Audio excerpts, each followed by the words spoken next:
Plan R4 was the World War II British plan for an invasion of the neutral states of Norway and Sweden in April 1940. Earlier, the British had planned a similar intervention with France during the Winter War. Background: Germany did not have a sufficient domestic supply of iron ore, used in the production of steel.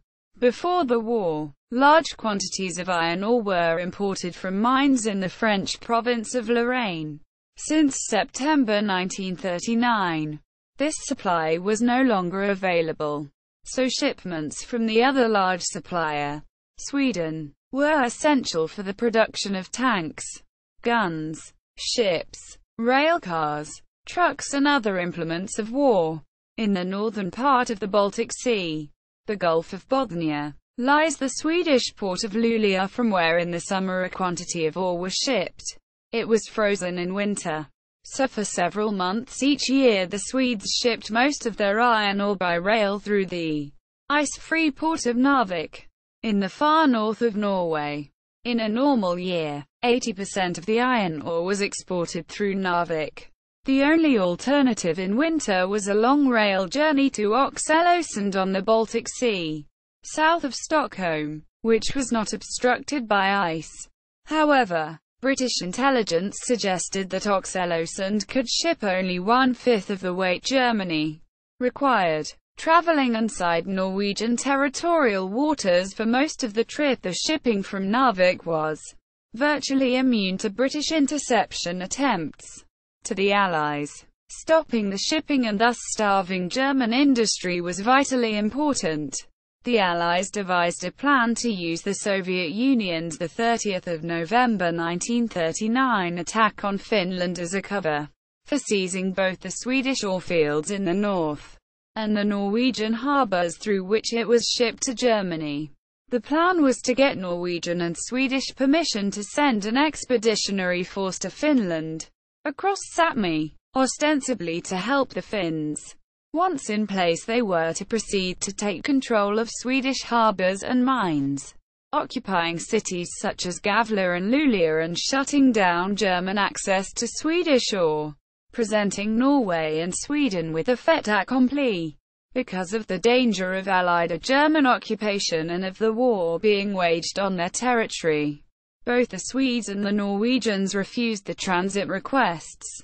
Meanwhile, the Germans, having realized the Allied threat, were making plans for a possible preemptive invasion of Norway in order to protect their strategic supply lines.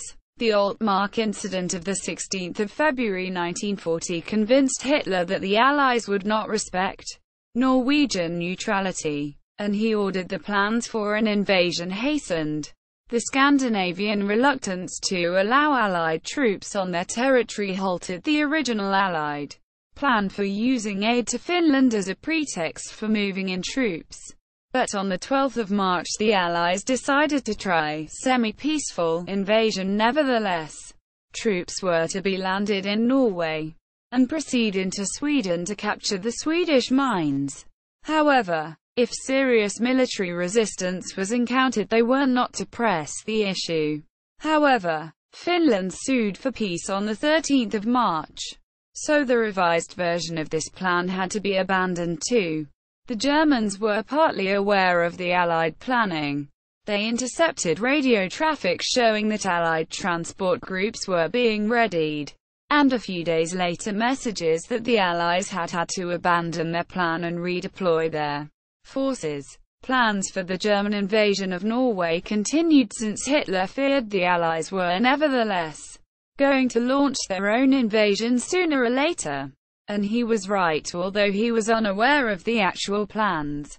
The 9th of April was set as the date of Operation Weserübung, the German attack on both Denmark and Norway.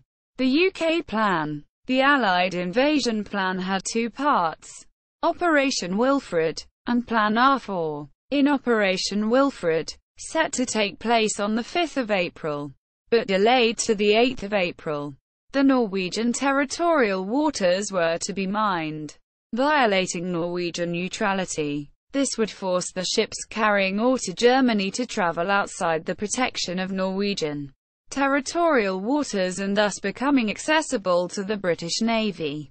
It was hoped that this would provoke a German military reaction. As soon as the Germans would react, either by landing troops in Norway or demonstrating the intention to do so, a British force would be landed in Norway. 18,000 Allied troops were to land in Narvik, closing the railroad to Sweden.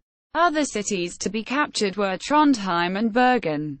The first ship with Allied troops were to start the journey a few hours after the mine-laying.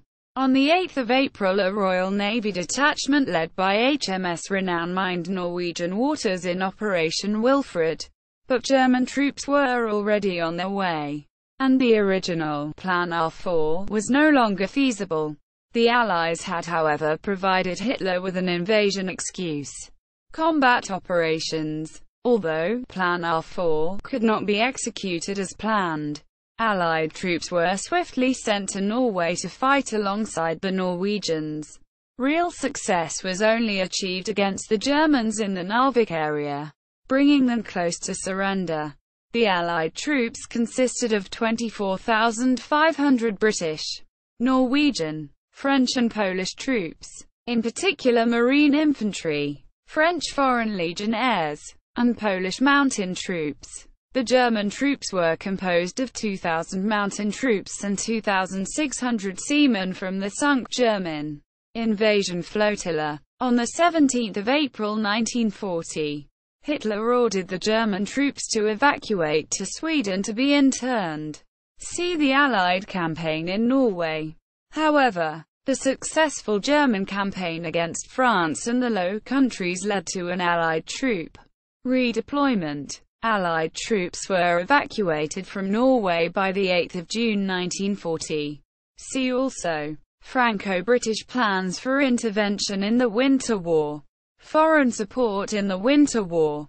British occupation of the Faroe Islands in World War II. Iceland during World War II.